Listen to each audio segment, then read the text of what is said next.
If this would have gone in, it would have broken the internet. You would have had to roll out the red carpet and hand out the Rookie of the Year trophy on the spot. But it didn't. And the ROTY race is the tightest that we've seen in years. The rivalry between Victor Wembanya and Chet Holmgren is saving the NBA. And I'll explain why in just a second. If you end up enjoying the video until the end, consider subscribing, as it really helps my channel, and you can always change your mind. Anyways, back to the video. Every time these two unicorns faced off, it's been one of the most watched regular season games, which historically no one cares about. But that's about to change, as the Rookie of the Year race is turning out to be something special. Both players have two completely different roles on completely different teams. Wemby has been given the keys to San Antonio, and Chet is the second best player on a contending team. But who seems to want it more? Since the start of the season, Victor Wembanya has been the unanimous Rookie of the Year. But in November, his lead collapsed, and Chet started to lead the race. Then they went back and forth until the Spurs decided to make a change. Since then, the race has been completely flipped over, and Wemby is back on top. What did Coach Pop do to unlock Wemby's potential, you ask?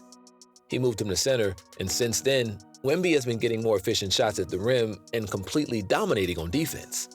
But to understand why the Rookie of the Year race is something truly special this season, we have to take a deep dive into each player's situation and why it's looking like we may have the next Rookie of the Year tie since 2000. Let's start with Wemby and how we have never seen a player with his size and talent ever in NBA history. I don't have to mention what you all have already heard about him. I won't talk about his points, assists, or even blocks, although he's averaging 3.1 blocks a game, because you already know that. In anything to do with the eye test, Wemby passes with flying colors. But what truly separates him from his peers more than his freakish build is his mentality. He's truly a competitive player that wants to dominate every game he plays. Just look how he bodies Chet to get the dunk and then stares him down. That grit to come out and compete and get physical with his opponents is something that not many rookies are willing or even capable of doing. Wemby was also drafted to arguably the best situation possible. Front office-wise, because his team, well, is looking like the 2008 Cavs all over again. Something that hurts his performance is the Spurs' lack of a true point guard that can truly feed the beast. They were playing Jeremy Sochan at point guard, which was clearly not a good fit because Sochan would routinely miss open passes to Wemby. The team was better off having Wemby as point guard. Although not sustainable, it's nice to see him develop his playmaking abilities. Just look at how he attracts the attention from 5 players and uses his elite spatial awareness to give the cutter a behind-the-back dime for an uncontested layup.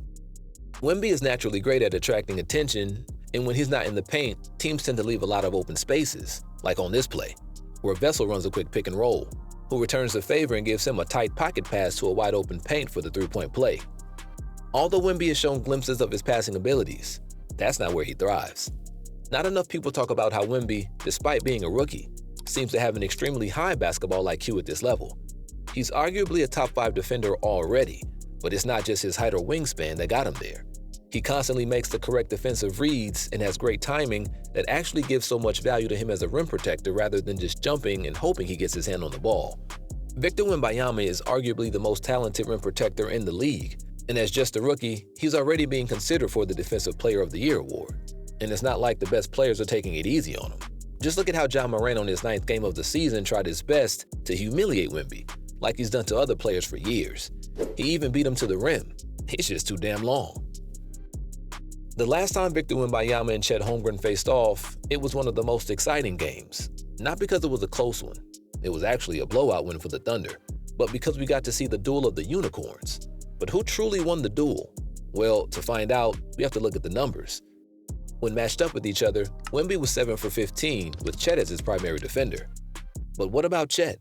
Well, when matched up against Wemby, he was 2 for 4, which is a lot more passive, and at times, it even seemed like he was avoiding Wemby's defense. Earlier in the video, I said that both had 2 different roles on different teams. Well, I already talked about Victor Wembanya, so it's time to discuss the other unicorn down the block in Chet Holmgren. As you all know, Chet sat out his first season due to an injury that happened last year when he was guarding LeBron. Since then, he's been consistently battling the narrative that he's not a real rookie because he completely missed his first year. Whatever your stance is on whether he's a real rookie or not, we should just be grateful for how entertaining the new NBA rivalry has been. It's pretty clear that Chet's time off has helped him off the court. He had the advantage of training with his teammates for a whole year and took the time to put on some muscle before he played his first NBA game. Chet's fit with the OKC Thunder has been seamless so far. It's crazy to see how far the Thunder have come, as they've arguably had the single greatest rebuild in modern NBA history. But last season showed us that they were missing a center to truly take the next step. That's where Chet becomes the missing piece, as he's one of the league's greatest rim protectors in just his rookie season. But he's much more than just a rim protector. After all, they don't call him a unicorn for nothing. What makes Chet's impact so deadly for his team is his basketball IQ and his scoring ability, as he can offensively play like a wing while still being an anchor on defense. Not to mention that most rookies are not even efficient in their first year, let alone be the second player on a contending team. Chet Holmgren doesn't have the same luxury as Wemby does when it comes to a role on his team. The Thunder are so close to being serious contenders in the Western Conference, and they need results from all their players. The NBA has been through a lot to be the entertaining and fast-paced game you see today. Their regular season viewership has dropped significantly since the 90s. Nowadays, it's tough to compete with their biggest rivals, the NFL, for American viewership. To try to combat this, the NBA implemented an in-season tournament. Although it did help give a playoff atmosphere to the regular season, the rating only went up by 4% compared to last year's regular season's ratings. The NBA is running out of options to try to save the interest in the regular season. But what was it that made the NBA must-watch television in the 90s? Well, it had a lot to do with the rivalries like the Bulls versus Pistons, Magic versus Bird, Jordan versus the whole league. Whichever way you look at it, there was always an interesting matchup almost every game, which is something that the NBA has been missing. Even in the years of the infamous rivalry between the Warriors and the Cavs, it was only a realistic matchup until KD came in and made the Warriors the most stacked team in NBA history. What's different about Chet Holmgren versus Victor Wembanyama is they started their rivalries in their rookie season, something reminiscent of Magic Johnson and Larry Bird. Not to mention that they are both considered unicorns and are arguably the first NBA unicorns ever. Think about it. They are the only players 7 foot and above that can truly do it all. I know what you're thinking. But Porzingis was a unicorn. Well, yes, until injuries derailed his career to mainly be a 3-and-D modern center. What about KD? Well, he's arguably the best flat-out bucket getter in the NBA history, and he's damn near 7 feet. But he doesn't have the same defensive dominance of Chet or Wemby. Whether you think that's a true rivalry or not, seeing how Victor Wembanyama was eager to put Chet on a poster every time they faced off is enough for me to think that it is. The Rookie of the Year race is as tight as it gets. But who will win?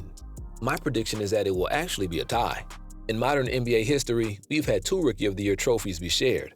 The first time it was in 1995 when Jason Kidd and Grant Hill shared the award, and in 2000 when Steve Francis and Elton Brand both shared the award.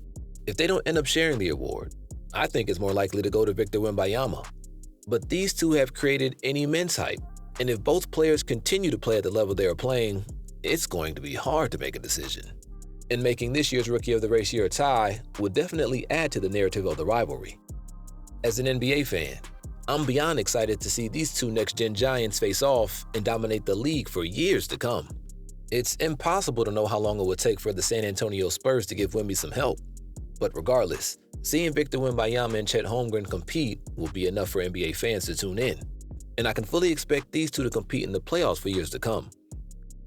If you like this video, check out my video on the player potentially dethroning Wemby and Chet for Rookie of the Year, and Jaime Jaquez Jr. And as always, thank you for watching.